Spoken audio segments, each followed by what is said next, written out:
Welcome to the Deep Dive. Today, we're really trying to get our heads around two completely opposite things happening in crypto right now. As of September 24th, 2025, you've got these huge, foundational regulatory wins, potentially opening the floodgates for institutional money. But then on the other hand, there's this really sharp, immediate selling pressure. It's putting a lid on everything, caution everywhere. So our mission today is to cut through all that daily price noise. We want to give you a clear picture of where this big structural push, it's the TradFi integration we keep talking about, is hitting this wall of short-term resistance, mostly from whales taking profits. We need to figure out which one's going to win out as we close Q3 and set the tone for Q4. Yeah, it's definitely a market kind of fighting itself. And for you listening, that means the stakes are pretty high. When you look at the sources, you really see this clash between growing legal clarity, which is good, but also really high volatility. It's not just the usual ups and downs. These conflicting signals are pushing the market to a critical point. It could decide if we push towards new highs or get stuck consolidating for longer. Okay, let's unpack the biggest positive force first. That massive regulatory tailwind, the one coming from the U.S. derivatives market. We're talking about that big CFTC initiative. That's the one. Acting CFTC Chair Caroline D. Pham, she's announced this push to formally allow stablecoins and other tokenized assets, think real-world assets, to be used as collateral. Right, in the huge U.S. derivatives markets. It's a big step up from earlier approvals that kind of hinted at stablecoins being okay for collateral. Right, okay. But I think we need to spell out the so what here. It sounds a bit technical, maybe even bureaucratic, but our sources are flagging this as high significance. Why is letting stablecoins be collateral and derivatives such a game changer? Well, it really boils down to speed and scale. The derivatives market, the value is just astronomical, hundreds of trillions globally, right? Traditionally, when traders need to post collateral for risk, for margin, they use things like treasuries, maybe cash. But those systems, they're slow, they operate on bank hours, settlement takes days. Okay, I see where you're going. Yeah. And stablecoins? Stablecoins are instant. They work 24/7. You can send them anywhere globally. So by allowing them as collateral, you basically rewire how liquidity works in that massive market. You unlock this huge pool of capital that derivatives traders can tap into immediately. Capital efficiency goes way, way up. It's not just about making stablecoins legit. It's like giving the engine room of traditional finance a much, much better tool for managing liquidity. And this connection, this convergence, that's exactly what feeds the bigger trends we're watching, right? Like DeFi meeting TradFi and this whole real-world asset tokenization thing. Precisely, yeah. This provides a really solid legal and structural bridge for that. Imagine tokenizing something like commercial paper or maybe a short-term bond, and then using that token instantly as essentially risk-free collateral in a derivatives trade.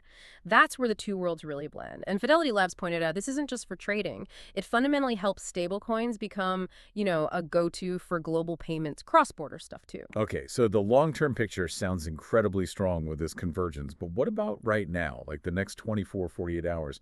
If institutions are seeing this, what's the immediate reaction we should expect? Well, you'd definitely expect a positive reaction, something to boost confidence. And while Bitcoin will certainly benefit, our sources suggest ETH might actually get a stronger boost, Right. proportionally speaking. The reason is the Ethereum ecosystem is really the main hub for all this stablecoin action, for debit kixes, for lending platforms, all the things that directly benefit when stablecoin utility surges like this. Okay, but let me push back a little there. If the foundation is that strong, if this news really could unlock trillions in liquidity down the line, why isn't the market just taking off right now? Why aren't we seeing a huge jump immediately? And that's the paradox, isn't it? That's what we're diving into. This regulatory tailwind, it fixes a long-term structural problem, but it doesn't magically fix the immediate short-term problem of, investor sentiment and supply hitting the market. Okay, that makes sense. A perfect pivot then. Let's talk about that counter-narrative where things get really difficult in the short term. Despite that powerful regulatory news, the market's hitting serious drag. This increasing selling pressure is just dominating the immediate feeling. Yeah, and this side of the story is rated medium to high significance because it's actively holding prices down. The data's pretty clear. Large Bitcoin investors, the whales, they've been selling off significant amounts of BTC consistently over the past month. They're basically taking profits right as this positive regulatory news is landing. And we're seeing that play out in the price action, aren't we? Bitcoin's struggling to hold that 112K to 113K range. Is that level just psychological resistance, or is there a technical reason the source is focused there? It's probably a mix of both. 112K, it's a level where a lot of trading happened before, and it's where many long-term holders might have bought in. So when the price gets near there, it can trigger sell orders automatically or just provide liquidity for people wanting to short. But what seems different now is just the sheer volume of selling we're seeing there. And it's not just faceless whales either. There's specific institutional movement catching attention, right? Like the government of Bhutan moving, what was it, $47 million in BTC? That definitely suggests a possible large sell-off. Plus, looking ahead, you've got firms like 10x Research openly predicting Bitcoin prices will keep falling through Q4. What's their thinking behind such a bearish call? 10x seems to be focusing specifically on the ongoing uncertainty around global monetary policy. Their argument is, basically, until there are clear signs the Fed is going to pivot, or that inflation is truly beaten, institutions will stay cautious, maybe risk off. They'll prefer cash or short-term bonds over volatile assets, especially with year-end tax considerations possibly driving some profit-taking too. Okay, so if the CFTC news is like pouring the concrete for a superhighway, the whale selling is like a wrecking crew putting up roadblocks right at the entrance. What does this immediate pressure do to the average investor trying to trade this? Oh, it creates massive volatility.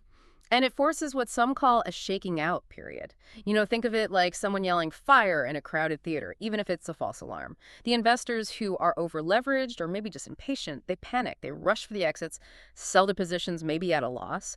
This flood of selling pushes prices down further than they perhaps should go, but it also eventually clears the way. It lets the more patient long-term investors, the quote-unquote smart money, potentially buy assets at lower prices. Looking beyond this immediate chop, Fidelity Digital Assets brought up two different ways to think about the cycle itself.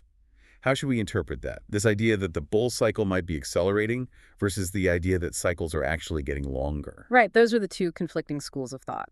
The traditional view is maybe we're entering that final crazy acceleration phase, big volatility before a huge peak. But the more maybe modern view, influenced by big players like Fidelity getting involved, is that cycles are becoming longer, flatter, less extreme. The fact that major corporations are holding Bitcoin in their treasuries now, as the sources note, that could act as a kind of permanent stabilizing force against these short-term sell-offs. It suggests a longer, steadier climb. So given all this uncertainty, you've got long-term strength versus short-term panic. What's the key takeaway for risk management? What should you be doing right now? Yeah, the consensus from the sources is pretty much unanimous on this. Be extremely cautious. You should definitely think about reducing your leverage, dramatically even. Any high-risk plays, probably size them down. And crucially, keep a decent chunk of your capital in cash or stablecoins. That gives you breathing room, helps you avoid emotional decisions during these wild swings, and, gives you options dry powder if the market does dip further. Right. So to navigate this push-pull, we need to stop just reacting to headlines and start tracking some key indicators and maybe anticipate what's coming next. Let's look at the metric snapshot. Okay, first up, the market's pulse. The Fear and Greed Index. It's currently sitting at 44. That's officially in the fear zone. And that's a pretty sharp drop in sentiment, down from 53 just last week. And we always hear that contrarian idea. Extreme fear can sometimes signal a bottom, maybe a buying opportunity for the brave. But is this just retail jitters, or are the institutions getting nervous too? Well, the institutional side gets a bit clearer when we look at the ETF flows. This data is key. It shows what the big money is actually doing, and right now it's showing net outflows overall. Specifically, BlackRock's IBIT fund, which is one of the biggest, has reportedly seen 2 straight months of bearish sentiment, meaning net outflows. 2 months of outflows from IBIT. Wow. Why would institutions be pulling money out now, especially with positive regulatory news? Does that confirm a risk-off mood? It certainly suggests caution, maybe some portfolio rebalancing, yes.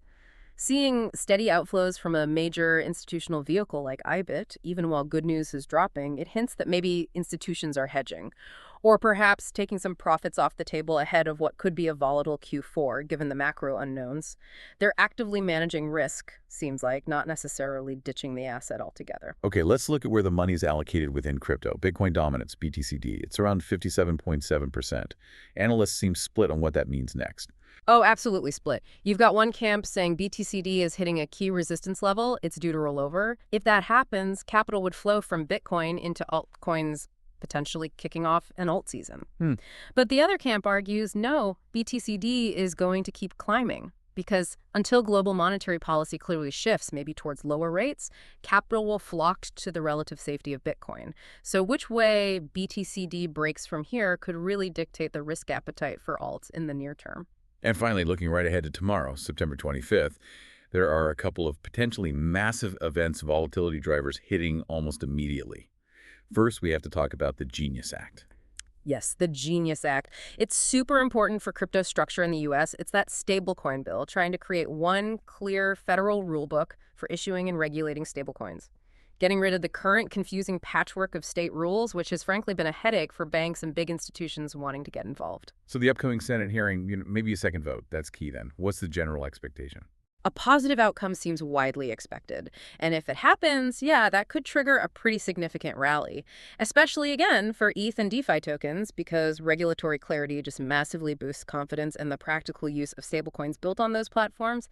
Definitely need to watch the political news feeds tomorrow. And then there's the big one, U.S. macro data. Yep. Any upcoming data releases on U.S. jobs or inflation, they feed directly into what the Federal Reserve might do next and what Chairman Powell might say. Crypto is incredibly sensitive to this macro stuff right now. You absolutely need to brace for volatility around the time those numbers drop. Guaranteed. And is there a specific outcome in that data that would be seen as bullish for crypto? Oh, generally, yeah. Weaker than expected economic data. That usually makes the market think, okay, maybe rate cuts are more likely now, or at least a pause from the Fed. That tends to benefit risk assets like crypto, basically by making money cheaper or more available in the system. But any big surprise, stronger or weaker than expected, will likely cause a sharp market reaction. So let's try and synthesize all this for you. What does it all mean? On one side, you have this profound institutional green light from the CFTC, paving the way for potentially huge demand and liquidity, really strengthening the market's long-term foundations. But right now, that strong foundation is locked in this fierce battle with heavy short-term selling from whales, plus some cautious institutional positioning reflected in those ETF outflows, keeping that fear and greed index suppressed. It really feels like the landscape is being shaped by regulatory progress fighting against the need for macroeconomic patience. Exactly. And to just hammer home the strategic takeaway, you really need to keep your eye on that long-term convergence, DeFi and TradFi coming together. That trend feels fundamental, like it's going to win out eventually. But in the meantime, you have to actively manage your short-term risk. That means less leverage, being really careful with position sizes, and absolutely using things like stop-loss orders. You just have to protect your capital through these unpredictable swings, these whale-driven volatile patches. We've seen the fear index is at 44, that fear zone where contrarians sometimes start looking. So the final question for you to think about is this.